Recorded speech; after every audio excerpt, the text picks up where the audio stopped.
حبيبنا ونبينا محمد وعلى آله وصحبه ومن تبعهم بإحسان إلى يوم الدين. أما بعد، قال الله تعالى في كتابه الكريم: أعوذ بالله السميع العليم من الشيطان الرجيم، يرفع الله الذين آمنوا منكم والذين أوتوا العلم درجات.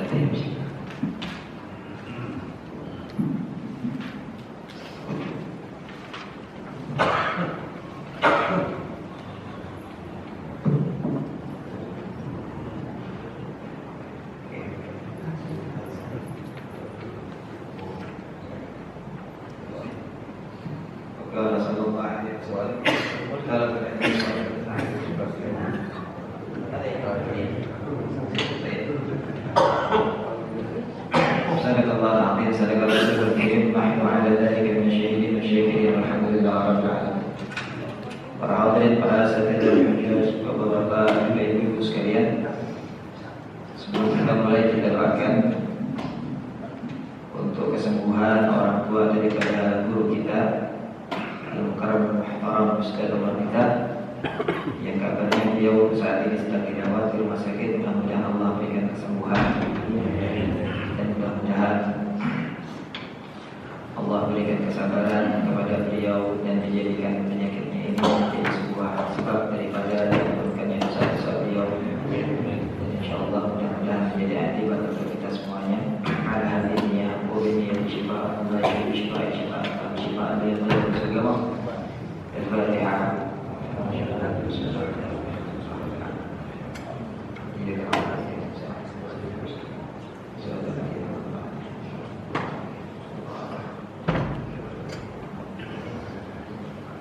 Baik para hadirin wal hadirat rahimakumullah jami'an. Kita lanjutkan apa yang kita baca dari kitab Bulughul Maram min Adillatil Ahkam, dan kita masih berada di kitab Taharah di Babul Miyah, dan sampai kemarin kalau tidak salah sampai ke hadis yang kedua di akhir-akhirnya ya. Itu kala al-muallif rahimahullah ta'ala wa nafa'ana bi'ulumihi wa kutubihi fudha'in amin. Wa 'an Abi Sa'id al-Khudri radhiyallahu ta'ala anhu qala Rasulullah sallallahu alaihi wasallam innal ma'a tahurun la yunajjisuhu syai'un. Akhrajahu ats-tsalatsatu wa sahhahahu Ahmad. Dari sahabat Nabi bernama Abu Sa'id al-Khudri radhiyallahu ta'ala anhu. Abu Sa'id al-Khudri ini kita sudah bahas kemarin, beliau nama aslinya adalah Sa'ad bin Malik bin Sinan, dan beliau ini pada saat terjadi perang Uhud usianya masih 13 tahun. Namun demikian beliau tetap dibawa oleh ayahnya untuk bisa ikut perang Uhud, tapi ditolak sama Nabi Muhammad SAW karena masih di bawah umur. Dan dari Abu Sa'id al-Khudri ini juga ini beliau meriwayatkan sekitar lebih dari 1000 hadis, 1170 sekian hadis.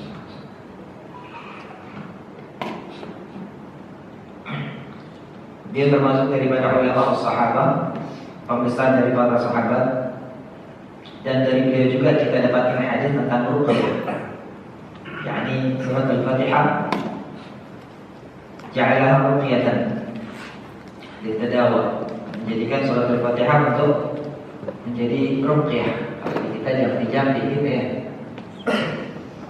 Wa hadza Sa'id al-Khudri radhiyallahu ta'ala anhu ketika perang Uhud tidak boleh ikut. Selesai perang Uhud, Rasulullah SAW tiba mau masuk ke Madinah.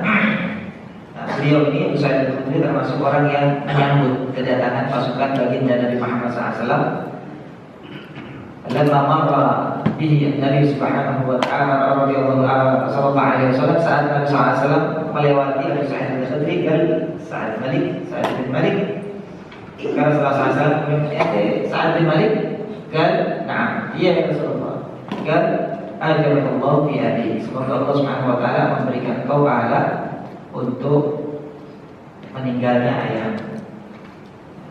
Jadi Nabi Sallallahu Alaihi Wasallam mendoakan Abu Sa'id al-Khudri dengan doa ajarallah fi abi. Semoga Allah Subhanahu Wa Taala memberikan pahala atas meninggalnya ayah.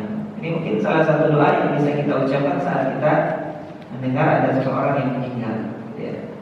Ajaballah, ya, kita tahu ada orang yang terkena musibah. Ajaballah fi musibatik.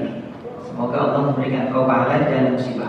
Ajaballah fi maradik. Semoga Allah memberikan kau pahala atas sakit yang sedang kau derita. Ada ajab, ya. Ini salah satu doa yang diucapkan tadi. Dan waktu minhu, kemudian aku mendekat kepada Rasulullah SAW. Faqabbaltu rukbatahu. Kemudian aku mendekat kepada baginda Nabi Muhammad SAW. Kemudian aku mencium lututnya Nabi Muhammad SAW. Ada Sa'id al-Khudri mencium lututnya. Ketika riwayat, banyak riwayat yang menyatakan para ashabat Nabi SAW yuqabbil ala yadihi wa rukbatayhi Nabi SAW. Banyak riwayat yang menyatakan bahwa para sahabat itu mencium tangan dan lututnya Nabi Muhammad SAW. Lidalik, karena itu banyak di antara sekarang talibul ilm, banyak para santri, santri-santri yang mereka ini menghormati gurunya dengan cara selain mencium tangannya juga mencium lutut kiai. Ada syekh yuf'al di ahli Nabi SAW. Tadi nggak bilang, ya nggak usah begitu banget, nanti ngomong kau begitu lebay amat, enggak. Ya selalu barak, bagus ya. Kadang-kadang kita tidak mengetahui riwayat ini bilangin, itu mah, gitu kan. Asyik ada kalau ashabat Nabi SAW, Nabi SAW banyak dilakukan oleh para sahabat Nabi kepada baginda Nabi SAW. Apalagi kalau sekedar cium tangan orang tua, apalagi cium tangan guru, ada sih. Yani wujud, ya hadir Nabi SAW itu ada di zaman Nabi SAW. Takbir dia. Bahkan para ulama menyatakan ada mustahab, dianjurkan. Oke, disunahkan kita menghormati orang-orang yang memang mereka ini patut untuk dihormati li'ilmihi wa dinihi, dengan sebab agama dan ilmunya, la disebab malihi wa jahil, bukan dengan sebab hartanya atau kedudukannya atau jabatannya, bukan. Fa idza kana li malihi wa jahil fa huwa makruh wa qila haram. Adapun kalau kita menghormati sampai cium tangan segala macam karena dia pejabat tinggi atau karena dia itu orang kaya raya, ada makruh bagi balagha ila haram, maka ada yang mengatakan ada haram. Tapi ta'dhim li syakhsin li ajli dinihi wa 'ilmihi, tapi kalau memuliakan seseorang dengan sebab karena ilmunya atau dengan sebab karena agamanya, fa hadza syai'un mustahab, ini sesuatu yang dianjurkan. Oleh dzalik dikir dia ada syai' kan ahli Nabi Muhammad SAW. Wa Abu Sa'id al-Khudri, begitu abahnya meninggal, beliau masih kecil, kesulitan, tidak ada yang cari uang, ada segala macam, ya. Ada ayahnya Malik bin Sinan meninggal di perang Uhud karena menjaga Nabi Muhammad SAW. Satu ketika ibunya minta sama Abu Sa'id al-Khudri, ya Abu Sa'id, idhab ila Rasulullah SAW was'alhu syai'. Ya Abu Sa'id al-Khudri, kita udah gak punya apa-apa ini, di belakang periuk udah kosong, itu udah gak ada yang bisa kita makan, kita gak ada apa-apa nih. Coba kau datanglah kepada Rasulullah SAW, minta sesuatu kepada beliau untuk kita makan hari hari. Karena tidak ada, abahnya meninggal sudah. Pak ada itu Nabi Muhammad SAW awalnya gak mau, saya minta aku malu. La ya Allah, enggak. Ini astahiyat asal minum. Saya malu untuk minta kepada Nabi Muhammad SAW sesuatu. La ita wa illa la ta'kul, pergi, kalau tidak kita tidak makan, kata ibunya. Padahal kemudian Abu Sa'id pergi kepada baginda Nabi SAW. Ulang ada Nabi SAW bahwa itu saat datang Nabi lagi ceramah. Bagaimana Nabi Muhammad SAW saat melihat Abu Sa'id al-Khudri, man istaghna aghnahu Allah, wa man ista'affa 'affahu Allah, wa man sabara sabbarahu Allah. Belum datang Nabi Sa'id al-Khudri masih jauh, masih di jalan. Nabi begitu ngelihat, belum ngomong belum apa, sama Nabi udah dicap duluan. Tahu maksudnya begini nih. Maka kata Nabi, barang siapa yang merasa cukup, maka Allah akan cukupkan baginya. Yani man istaghna 'anil nas, barang siapa yang mencukup dari rasa cukup, tidak minta-minta, maka Allah akan berikan kepadanya kecukupan. Dan barang siapa yang menjaga kifahnya, menjaga harga dirinya, maka Allah akan jaga harga tidak menjatuhkan harga dirinya dengan cara meminta-minta, a'afahullah, maka Allah akan jaga harga dirinya. Wa man sabara sabbarahullah, dan barang siapa yang bersabar maka Allah akan tambahkan kesabaran padanya. Abu Sa'id Al-Khudri begitu Nabi ngomong begitu, pulang lagi, maka berani minta, pulang lagi dulu begini ceritanya mana? Pulang lagi. Ya Allah, kelas kita udah sabar aja. Sudah insya Allah kalau kita bersabar Allah bakal kasih. Jangan minta-minta ke orang lagi. Wa min hinin, dari sejak saat itu la yas'alan nasa ilhafa, tidak mau dia minta-minta kepada orang itu, tidak mau. Abu Sa'id Al-Khudri ini Nabi SAW bisa baca, Pak. Bisa baca gitu ya. Kita kadang-kadang kalau datang, kalau katanya orang pintar datang orang pintarnya ada dua, ada dukun, ada ulama. Kadang-kadang orang pintar, siapa? Orang pintar, berdukun. Begitu datang, jangan ngomong dulu. Tahu yang kamu maksud, saya tahu. Kamu begini kan, dagangannya kurang laris kan? Begini udah siapin kembang 7 rupa, menyancap kobra, air ini apa segala macam, ntar malam mandi, dukun. Ya. Sekarang banyak yang nyaru, Pak. Rada-rada nyaru nih antara dukun sama orang yang alim beneran itu nyaru. Karena kadang-kadang dukun juga kadang-kadang bisa baca kita kan gitu, Pak. Wah, orang pintar tuh bisa baca, nanti ngomong nggak pakai ngomong juga dia udah tahu masalah ente, kan gitu. Kadang-kadang kita dengan sebab dukun begitu, akhirnya begitu datang ke orang alim beneran, saleh beneran, ya, kiai betulan, abid, alim, ahli ibadah, orang alim, ilmunya tinggi, tawadhu, ibadahnya banyak, akhlaknya bagus. Saat kemudian dia buka siapa, dia kemudian dia lihat kita, dia pandang kita, kemudian dia bilang, ente sedekahnya yang benar, zakatnya rapiin lagi, sama ibu, sama orang tua, tolong diperbaiki akhlak ente sama beliau. Dia udah baca, kita nggak ngomong apa-apa, tapi dia sudah bisa baca. Kata alim dan ulama, emang bisa seperti itu? Wah itu khurafat, itu takillah.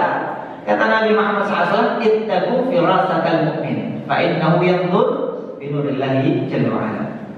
Kalian hati-hati sama firasatnya orang mukmin, karena firasatnya orang mukmin itu bisa tembus hijab, bisa tembus tabir, bisa mengetahui tanpa diberitahu, bisa merasakan, bisa mendeteksi ada firasat.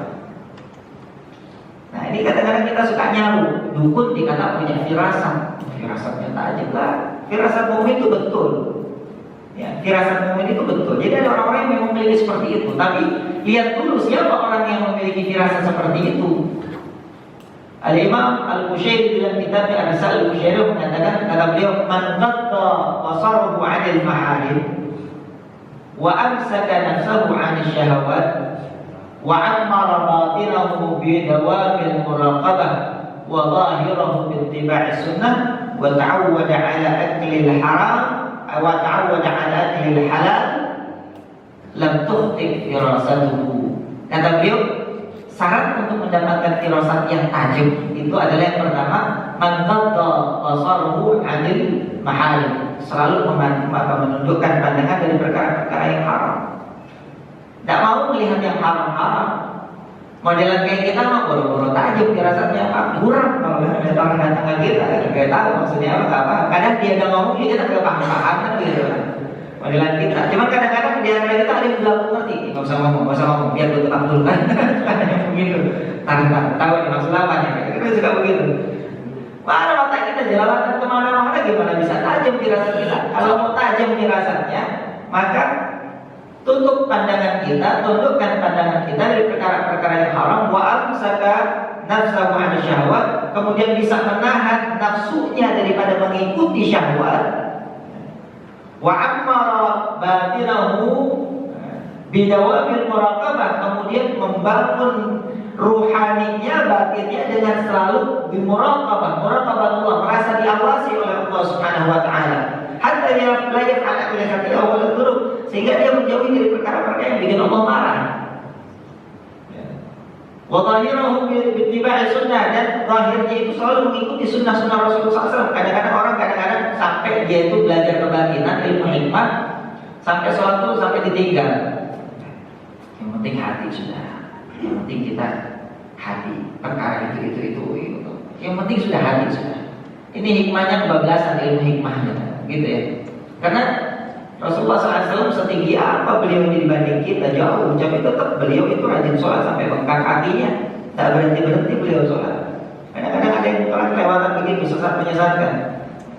Kemudian ini baru dan tahu ada aklil halal, dan dia kalau makan pilih-pilih, rapi, open sama makanannya, kagak sembarangan main cablok baik. Nemu makanan bodoh amat punya siapa kayak makan, dia nemu makanan dimakan, dapat duit dari mana dia makan, dikasih duit dari siapa dia hajar. Nah yang model begini nggak mungkin tajam firasatnya. Orang yang tajam firasatnya kalau mau makan itu betul-betul dijaga makanannya itu yang halal. Ini halalnya dapat dari mana nih yang bagus, makan nggak masuk ke mulutnya kecuali sesuatu yang halal. Ada dan tuh firasat baru dia nih nggak bakal salah firasatnya. Maka inilah Abu Sa'id Al-Khudri. Maka sejak beliau itu yastaghni 'anil nas, menjaga daripada meminta-minta kepada manusia, kepada orang lain, maka beliau katakan lam ajid fi qaumi man huwa aghna minni. Setelah saya melakukan apa yang disarankan oleh Rasulullah SAW untuk merasa cukup dengan apa yang saya miliki, maka saya tidak dapat di tengah-tengah kaum saya orang yang lebih kaya daripada saya. Ada Pak Sa'id Al-Khudri. Cuma kayaknya kayak apa? Ini perlu tafsir, Pak. Ya, karena banyak orang kaya tapi hatinya nggak tenang. Berapa banyak orang kelihatannya miskin tapi hatinya tenang, bukannya adem, diajak senyum-senyum, diajak ketawa-ketawa. Ada orang punya rumah tingkat 3, mobil yang Pajero, tanahnya di mana-mana, diajak senyum susah bener, dikem aja. Ditowel dia marah. Mukanya beli ketujuh, susah kita ajak bercanda, ngapa sih maju mulu? Apa yang urusan kantor kagak kelar yang mau ada ini begitu, wah ya udah duit banyak banget kadang ada tabungan miliaran, tapi dia aja ketawa itu susah bener. Tapi orang lain kelihatannya semakin belajar sama segala macam, tukang becak diajak ngobrolnya itu, wah enak gitu ya, enak aja gitu sama kita ajak ngobrolnya aja, enak asyik gitu ya. Ada kadang-kadang mungkin tidak ada lelena, algan. Begitu kata Rasulullah SAW, man kana akbaru hammihi dunya, barang siapa yang jadi pikirannya, fokusnya, urusannya selalu urusan dunia, syattatallahu syamlahu, Allah akan cerai-beraikan urusannya, nggak akan pernah bisa selesai. Ini kata Rasulullah SAW. Man kana akbaru hammihi dunya, syattatallahu syamlahu, Allah akan cerai-beraikan urusannya, wa ja'ala fadrahu baina 'ainaihi, dan Allah akan jadikan dia lapar mata. Jadi lapar mata udah ada zaman Nabi, Pak. Bukan bahasanya mama sekarang. Kalau mama sekarang lapar mata kan ada tuh. Udah makan kenyang, lihat makanan yang lain pengen beli lagi. Beli doang, dimakan aja, kecuali dikit udah. Padahal kita kalau buka puasa kan lapar mata, apa dibeli? Cendol dibeli, yang begitu. Es buah dibeli, es kelapa dibeli, risol dibeli, gemblong dibeli, cucur dibeli, apa aja dibeli. Begitu makan lah ya udah lapar mata. Itu punya mobil Avanza udah kemana-mana udah cukup, udah cakep banget udah Avanza udah hujan kagak hujan, panas kagak panasan, bisa bawa keluarga. Tapi begitu melihat Pajero lewat, wah pengen beli Pajero kita, kan gitu, lapar mata maksudnya gitu. Ya, orang kalau sudah dikasih lapar mata sama Allah gak bakal merasa cukup. Wa ja'allahu qadrahu baina 'ainaihi. Wa ma ada minat dunia illa man kutiba lahu. Kayak gimana dia nyari dunia, tetap aja apa yang sudah ditakdirkan bagi Allah Subhanahu wa taala untuk dia. Baik, ada huwa Abi Sa'id Al-Khudri. Kemudian dalam hadis ini dijelaskan bahwasanya innal ma' tahur la yunajjisuhu syai'un, bahwasanya air itu adalah suci, mensucikan, tidak dapat dinajiskan oleh sesuatu pun. Ini hadis disebut oleh para ulama sebagai hadis bi'r budha'ah, hadis sumur budha'ah. Ada hadis Jibril gitu ya, ada hadis bi'r budha'ah gitu. Masalah macam-macam, ada macam-macam. Hadis ini disesuaikan dengan dikasih nama sesuai dengan isinya. Di mana Nabi SAW berwudu di satu sumur di sebelah timur Masjid Nabawi Madinah. Sahabat Nabi terus nanya sama dia, Nabi, kok wudunya di situ? Itu kan banyak kotoran. ada masuk ke situ bang, kayak anjing, pembalut perempuan, apa segala macam, itu kan ada ke situ semua itu. Kalau hujan, banjir, larinya ke situ semua. Kata Nabi SAW, dijawab sama Nabi begini, ya, al-ma' tahur, innal ma' tahur, la yunajjisuhu syai'. Sesungguhnya air itu suci, lagi mensucikan, tidak dapat dinajiskan oleh sesuatu pun. Kata Nabi, tetap wudu, Nabi terusin Nabi. Ada ta'lil. Kenapa sahabat nanya? Padahal itu air sumur. Al-Imam Abu Dawud rahimahullah ta'ala beliau pernah datang ke Bir Budoa. Bir Budoa ini masih ada sampai dengan abad ke-8 Hijriah. Setelah abad 8 Hijriah sudah tidak ada, sudah hilang. Nah, Imam Abu Dawud yang menulis kitab Sunan Abu Dawud, beliau itu pernah datang ke Bir Budoa, kemudian masuk ke dalam mengukur Bir Budoa, diukur pakai sorbannya, diukur ternyata panjangnya itu 6 zira'. 6 zira' itu sekitar 3 meter, 1 zira'nya sekitar 50 cm. 6 zira', kemudian dalamnya itu sekitar tul ana itu di atas perut lah, gitu ya, di atas perut. Jadi 3 meter, dalamnya itu sekitar perut ini sekitar 1 meter lebih. Ini lebih dari 2 lah ini, ya. Maka Nabi kemudian wudu di situ walaupun sudah ada bangkai apa segala macam, pas waktu kena banjir, tapi pas Nabi wudu sudah nggak ada, sudah hilang. Cuma sahabat tahunya itu kotoran banyak masuk ke situ, apa masih boleh dipakai wudu? Kata Nabi boleh, tidak masalah. Nah, hadis ini adalah bentuknya umum, am, mutlak, ala itlaqi. Kita kalau berpegang kepada hadis ini, maka air kena najis apa, kita mah tetap wudu aja pakai air itu. Air seember pak kena kencing. Dengan hadis dasar hadis ini tetap suci nggak? Suci. Innal ma' tahur la yunajjisuhu syai'. Sesungguhnya air itu tetap berada dalam sifat kesucian dan mensucikan. Berada dalam sifat tahurnya, suci dan mensucikan, tidak dapat dinajiskan oleh sesuatu pun juga. Nah, kalimat yang terakhir tidak dapat dinajiskan oleh sesuatu pun juga. Berarti kan air itu kagak bakalan bisa kena najis, mau kena apa juga kagak bakalan najis. Kalau ada orang makan ini hadis, ditelan bulat-bulat, nggak pakai baca yang lain, sudah cukup dengan hadis ini. Dia mau kemana, dia tetap aja dia wudu, mau kena najis, dia mau kena apa, mau kecap ya tetap aja. Dia bilang, najis, enggak najis ini. Kata siapa? Lo ini najis, enggak. Nabi bilang hadisnya sahih. Di dalam hadis bilang dikatakan innal ma' tahur la yunajjisuhu. Pakai dalil pak, mau apa kita? Repot ceritanya pak ya. Memang begitu. Dalilnya jelas tadi. Ini am. Ini bentuknya umum, sebagaimana firman Allah Subhanahu wa taala, "Hurrimat 'alaikumul al-maitah." Hurrimat 'alaikumul maitah, diharamkan atas kalian bangkai. Itu bentuknya am, bentuknya umum, am. Semua bangkai, enggak ada kecuali. Sebagaimana dalam ayat Allah Subhanahu wa taala yang lain, "Aulamastumun nisa."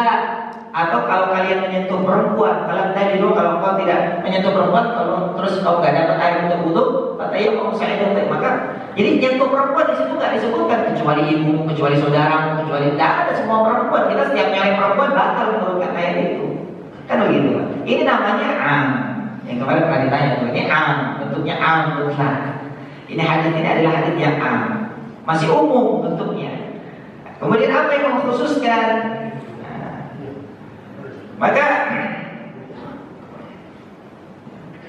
gala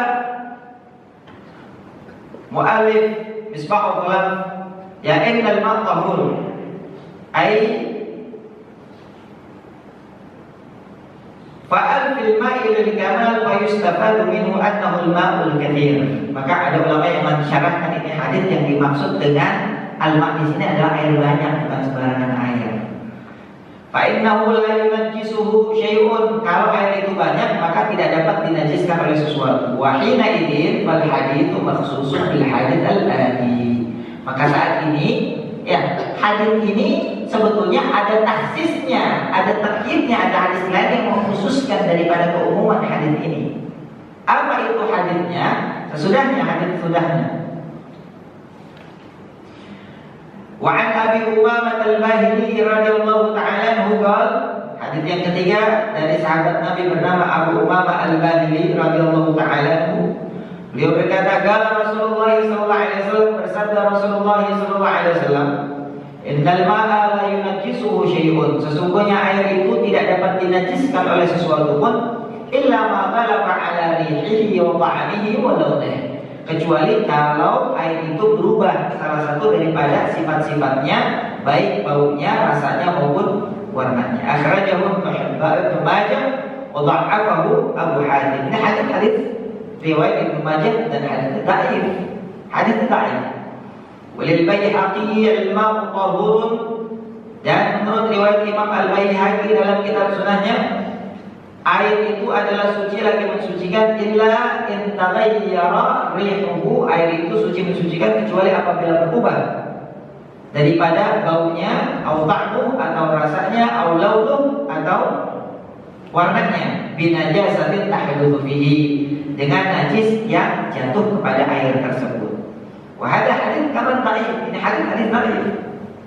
Ini hadis dhaif.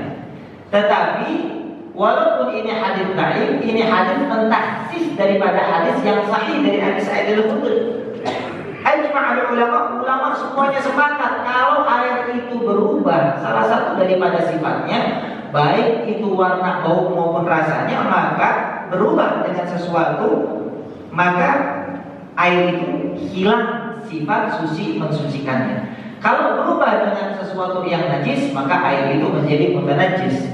Kalau berubah dengan sesuatu yang suci, maka air itu tetap suci, tetapi kehilangan fungsinya untuk bisa mensucikan.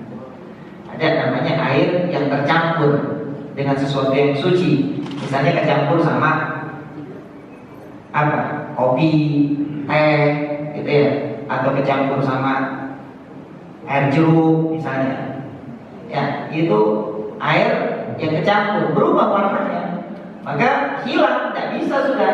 Kalau seperti itu tidak bisa digunakan untuk bersuci, maka ulama mengatakan nggak bisa air jus dipakai buat wudu, nggak bisa. Kenapa? Karena sudah hilang sifat daripada suci tetap, makanya bisa diminum, tetapi tidak bisa untuk mensucikan. Berdasarkan apa? Berdasarkan hadis ini. Ini hadis kan baik. Nah, baik. Lakin ajma'a ulama ala hadal hadis bi anna hadal taksis lil hadis bima sabaqa fi hadis Abi Sa'id Al-Khudri. Tapi ulama sepakat bahwasanya hadis ini mentaksis hadis yang diriwayatkan oleh Abu Sa'id Al-Khudri, bahwasanya seluruh air itu tidak dapat binasa. Maka dari situ ini salah satu hal yang menambah wawasan. Walaupun hukum itu tetap harus berdasarkan kepada nas yang sharih dan nas yang sahih, akan tetapi dalam perkara ini ternyata ulama tetap menggunakan hadis dhaif di dalam menetapkan hukum. Ini hadis dhaif, tapi ulama ambil ini hadis untuk menetapkan hukum dalam mentaksis hadis yang sebelumnya Sa'id Al-Khudri. Ini salah satu contoh ulama mengambil hukum dengan hadis dhaif. Ini yataghayyar yani ahad min awsafi, salah satu daripada sifat-sifatnya. Pada qauluhu innal ma'a la yunajjisuhu syai'un, hadzal hadis mukhassisun. Nah, ini hadis adalah hadis yang mentaksis, mengkhususkan hadis yang umum yang dari Abi Sa'id Al-Khudri tadi.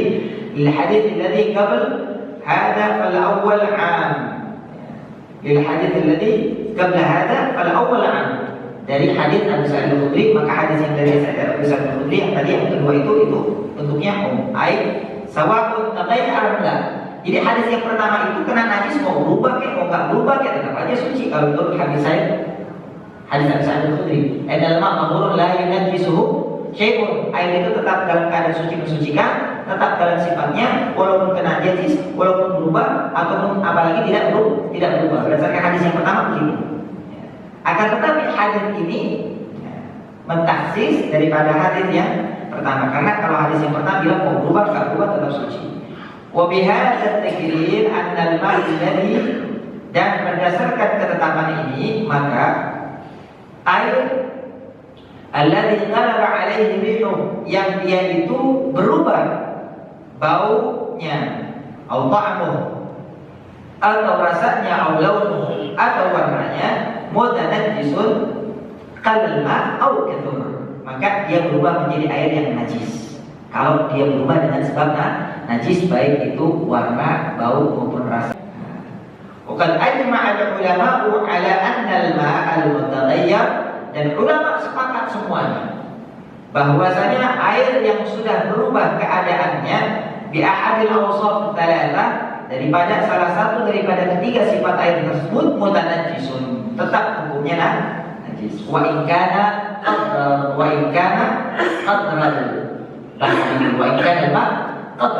walaupun air itu banyaknya sekolam renang, walaupun air itu sebanyaknya seempang, walaupun air itu sebanyak lautan, sedanau Toba, seapapun, kalau berubah dengan sebab yang najis, maka air itu berubah menjadi najis. Gak peduli sedikit, gak peduli banyak. Ini menurut para ulama. Ini hadis yang kedua ya. Adapun Abu Umamah Al-Bahili, saya pernah menjelaskan kemarin, Abu Umamah Al-Bahili, perawi daripada hadis ini adalah sahabat Nabi yang berasal dari kaum suku Bahili, ya. Suku Bahili. Sebagaimana misalnya Abu Dzar Al-Ghifari berasal dari suku Ghifar, ya. Beliau dari suku Bahili. Nama aslinya Sudai bin Ajlan.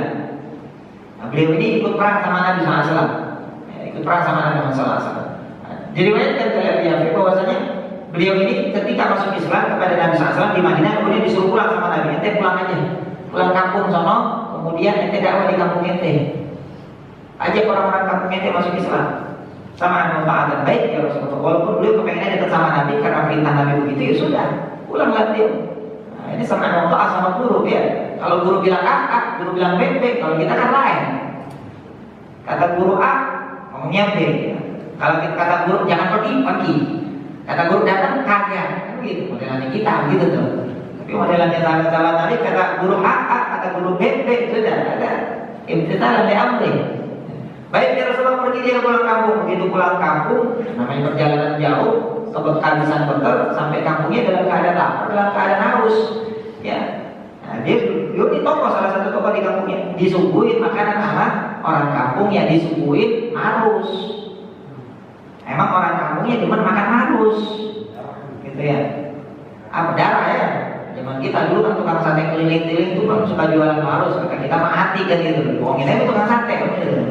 Padahal marus itu kan gitu kan. Alhamdulillah sekarang udah gak ada rumahnya kan gitu. Disuguhin marus.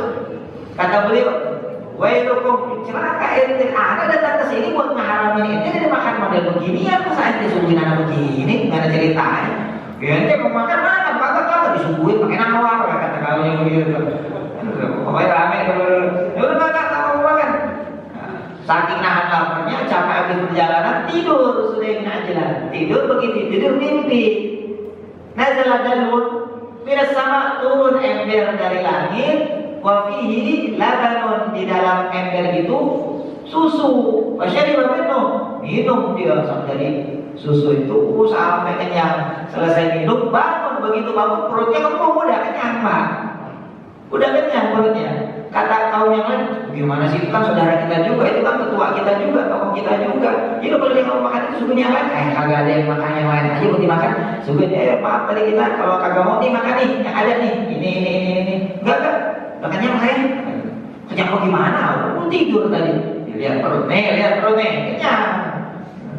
Padahal ada banget nih, menuju asyara ada banget nih, kenyang gak bohong saya. Cerita tadi saya tidur begini. Begitu ngedengar ini karomah, namanya karomah nih Pak. Namanya karomah. Jadi kemuliaan yang Allah kasih kepada auliyain, kepada orang-orang yang Allah suka. Ya.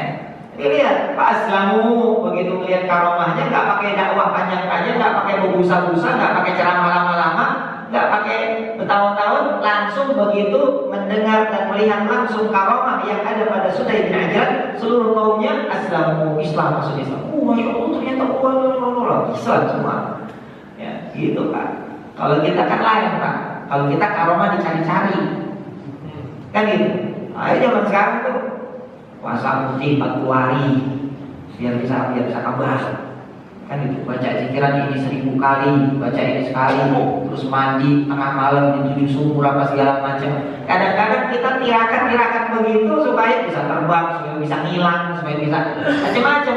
Kan gitu. Katanya kalau baca wiridan ini ntar bisa hilang, nanti kalau baca wiridan ini ntar kita bisa jelek kena saya di angin, ilmu saya di angin apa segala macam dah tuh. Akhirnya baca zikir apa segala macam, ilmu kami dapat gila dia. Kalau sembarangan itu begitu, baca ilmu udah begitu. Jadi ngamalin tirakannya karena niat untuk mendapatkan karomah, itu bukan karomah namanya. Ya, nah, itu bukan karomah, oleh hasil. Kalau di karomah itu ada zamannya Nabi SAW sudah ada, ya, ada karomah. Model kayak Abu Sa'id Al-Khudri, tarji'u, beliau jampe-jampe pakai Fatihah dong, ditiup 3 kali, pakai Fatihah ada yang bilang 7 kali, ditiup terus diusap, hilang sudah, sembuh. Lah modelan kita Pak, sampai kata 1000 kali kan busa-busa mulut itu kita tipu, kagak sembuh itu ada kita kalau kan gitu. Aduh karomah, ada kemudian sudah diajaran. Nah, sudah diajaran ini pernah ikut perang sama Nabi. Selesai umat kaumnya Islam semua balik lagi beliau ke Nabi. Ya, senang sama Nabi, senang ketemu Nabi, senang balik lagi ke Nabi, maka setiap perang beliau itu. Begitu pergi perang, dia minta sama dia, ya Rasulullah, ud'uli an astashhida fi. Ya Rasulullah, ud'uli an astashhida fi. Ya Rasulullah, tolong doakan saya supaya saya mati syahid di situ. Doa minta mati lah. Ini doa minta mati. Ya Rasulullah, tolong doain saya biar saya syahid di situ. Maka jawab Nabi, salimtum wa ghanimtum. Salimtum wa ghanimtum. Nabi minta didoain supaya syahid, sama Nabi malah semoga kalian selamat, semoga kalian bisa bawa ghanimah. Perang, bener kagak mati Pak. Pulang menang, bawa pampasan perang. Pada perang yang kedua, ya Rasulullah, ud'uli an astashhida fil ma'rakah. Ya Rasulullah, tolong kasih saya doa supaya saya bisa syahid. Salimtum wa ghanimtum. Didoain begitu lagi. Pulang menang lagi. Akhirnya pada waktu perang ketiga, ya Rasulullah, 2 kali saya minta supaya saya dikasih syahid di perang. Saya kepengen kayak yang lain itu mati syahid, saya enak banget mati syahid ya Rasulullah. Tolong kasih saya supaya doakan supaya saya mati syahid. Nabi tetap doa, salimtum wa ghanimtum. Enggak, ente menang, ente pulang bawa pampasan perang. Pulang menang bawa pampasan perang, enggak mati Pak. Kadang-kadang kita minta sesuatu kepada Allah Subhanahu wa taala yang menurut kita baik. Ya, menurut kita baik. Ya Allah, saya minta begini, saya minta begini, saya minta begini, saya minta begini, saya minta begini. Tapi Allah nggak kasih. Karena Allah tahu itu nggak baik buat kita. Ini kan persis waktu ceritanya Ta'ala bin Ju'shum. Bapak-bapak udah sering dengar nih. Satu ketika Rasulullah SAW sholat, selesai Assalamualaikum warahmatullahi wabarakatuh, Assalamualaikum warahmatullahi wabarakatuh. Satu sahabat Nabi Ta'ala bin Ju'shum selesai Assalamualaikum warahmatullahi wabarakatuh, dia langsung Allahumma lantas jalan langsung pulang. Yang lain sahabat Nabi masih pada zikiran, nunggu Nabi SAW selesai, kemudian mendapatkan pencerahan dari Nabi. Ini Ta'ala langsung pulang. Hari kedua begitu, hari ketiga begitu, sampai Nabi SAW bilang, itu sahabat ngapa sih buru-buru amat? Kali kemarin masih sibuk, mari dia mungkin ada urusan. Lah ini sekarang kenapa dia tiap kali begitu? Gak tahu tuh ya lagi. Besok-besok tarik itu kayaknya, jangan sampai dia kabur. Siap ya Rasulullah. Itu sahabat Nabi SAW sholat sampai sahur udah diincar oleh Rasulullah. Begitu Assalamualaikum warahmatullahi wabarakatuh, udah mau ngangkat ini sahur, mau cari mana loh? Mana? Memang apa sih orang mau pulang? Enggak, dulu apa sih orang mau pulang? Enggak, dulu. Kenapa emang saya dulu? Nabi pesan sama saya, lu jangan kemana-mana dulu. Dulu situ. Kan gitu. Udah Nabi yang dulu. Panggil saya apa? 5 lagi. Kenapa ente? Kok buru-buru pulang? Kenapa nggak bareng-bareng? Nggak kepengen bareng-bareng sama kita? Kan begitu ya Rasulullah. Saya orang miskin, orang susah. Istri saya di rumah nggak punya kain buat sholat.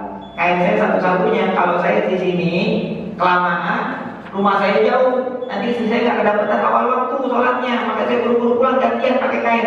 Nah kebenaran ya Rasulullah. Kebenaran ya. Pas saya dipanggil, udah kadung dah. Karena doain saya biar saya kaya ya Rasulullah. Biar saya bisa beli kain banyak. Jadi kan saya bisa lama-lama di sini Rasulullah. Kalau saya punya duit banyak. Nanti sholat-sholat senyum. Ya, satu ahsan kan. Enggak ada ini baik banget. Ini bagus banget. Qalilun tu'addi syukrahu khairun min kathirin la tudhiquhu. Ya, sedikit tapi kau bisa bersyukur lebih baik daripada banyak tapi kau kufur.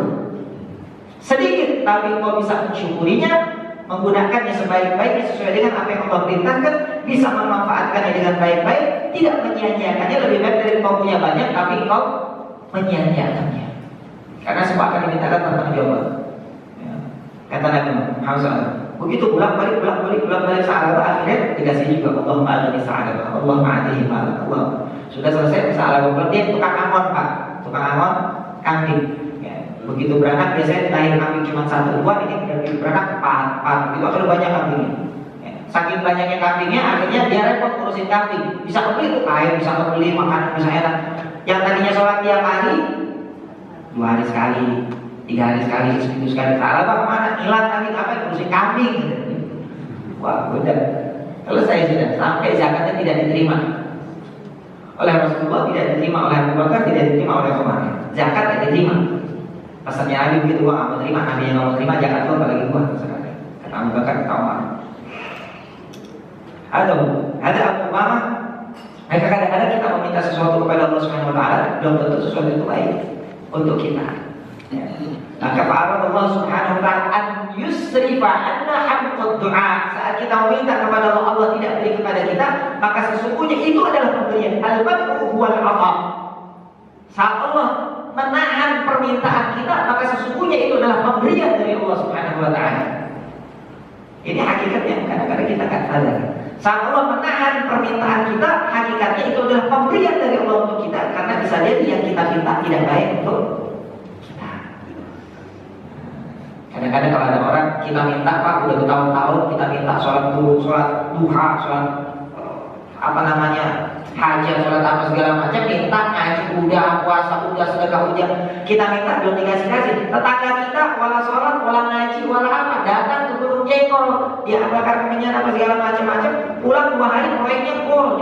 Kita proyek ada jebol. Begitu saya. Lu gimana? Segala macam minta sama kalau mau gol proyek itu sama gunung jengkol, mantap sama jarak maju segala macam. Kita minta udah tahu sholat apa segala macam kagak dikasih, dan dia datang sekali doang ke sono dapat. Itu gimana ceritanya kan gitu kan Pak? Ini gimana ceritanya nih? Berkata Imam Sya'rawi, rahimahullah taala, hina sa'ala 'abdun 'asi ilallahi jalla wa ala. Saat seorang hamba yang tukang maksiat enggak pernah dekat kepada Allah tiba-tiba minta. Faqala li Jibril, maka kemudian Allah berkata kepada Jibril, ya Jibril, utuhu ma sa'al. Jibril kasih apa yang dia minta, jangan pakai ditantang, kasih sekarang juga. Fa inni la uhibbu an asma' tadarru'an. Saya enggak senang nama saya disebut sama dia. Saya enggak senang nama saya disebut sama dia. Kasih sekarang juga. Pak, iblis minta dikasih enggak? Iblis minta dikasih, kontan dikasih. Ya. Allah menjadi minal munzarin, ya Allah, jadikan saya ini orang yang umurnya panjang. Qala innaka Rabbi anzirni, ya Allah, berikan saya tangguh. Qala innaka minal munzirin. Engkau termasuk orang yang boleh tangguh. Iblis minta habis maksiat kepada Allah seadanya, minta dikasih. Jadi jangan kita tertipu saat kita minta. Saya minta masih dikasih, harus hati-hati. Istidraj. Takut kita ibadah sedikit, apa baik dikasih sama Allah, khawatir. Itu adalah istidraj. Maka hati-hati itu. Abu Umamah Al-Bahili. Ini hadis dhaif, tetapi menjadi hadis yang berbasis kepada hadis yang pertama. Sedikit lagi satu lagi hadis. Wa an Abdullah bin Umar radhiyallahu ta'ala anhu. Dari Abdullah bin Umar radhiyallahu ta'ala anhu, qala Rasulullah sallallahu alaihi wasallam, bersabda Rasulullah sallallahu alaihi wasallam, "Idza kana al-ma'u kullataini lam yahmil al-khabas." Kalau air itu mencapai jumlahnya 2 kulah, maka dia tidak menjadi najis. Nah ini masalah 2 kulah. Jadi 2 kulah itu ada hadisnya ternyata apa? Wahadzal hadis sahih. Hadis 2 kulah itu hadis yang sahih. Akhrajahul arba'ah, diriwayatkan oleh 4 perawi hadis, 4 perawi hadis ashabus sunan. Ini Tirmidzi, Abu Dawud, Ibnu Majah, dan Nasa'i. Wa sahahu Ibnu Khuzaimah, wal Hakim wa Ibnu Hibban. Disahihkan oleh Al-Imam Ibnu Khuzaimah, Imam Al-Hakim Sahih Al-Mustadrak, wa Imam Ibnu Hibban Sahih Ibnu Hibban. Sahih hadis sahih. Jadi tentang hadis tentang 2 kulah ini hadis yang sahih. Ya kan? Ini mazhab Syafi'i. sama madhab Ahmad bin Hanbal. Yang nggak pakai 2 pula cuma madhab Maliki. Madhab Maliki nggak ada urusan 2 pula. Imam Ahmad bin Hanbal sama Imam Syafi'i menyatakan 2 pula, karena Imam Ahmad bin Hanbal ini agak terwarnai dengan Imam Syafi'i, karena Imam Ahmad bin Hanbal salah satu murid daripada Imam Syafi'i. Tapi Imam Malik nggak pakai, nggak ada 2 pulahan. Beliau tetap berpegang kepada hadis Abu Sa'id bin Khudri. Air itu yang penting nggak berubah, mau sedikit ya mau banyak, kalau kena najis nggak berubah ya sudah, tetap suci. Ya karena cuma seember kena air kencing, nggak berubah warnanya, nggak berubah warna baunya, nggak berubah rasanya, suci sudah. Ada menurut Imam Malik.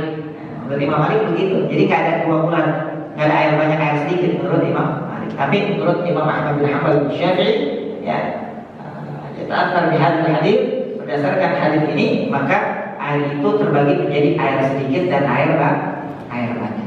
Ada. Baik, ini mungkin untuk lebih detailnya, insyaallah mudah-mudahan Allah panjangkan umur kita, Allah berikan kepada kita selalu motivasi yang kuat, semangat yang kuat untuk selalu menuntut ilmu Allah Subhanahu wa taala. Sebelum ditutup, mungkin ada yang mau ditanyakan oleh Bapak.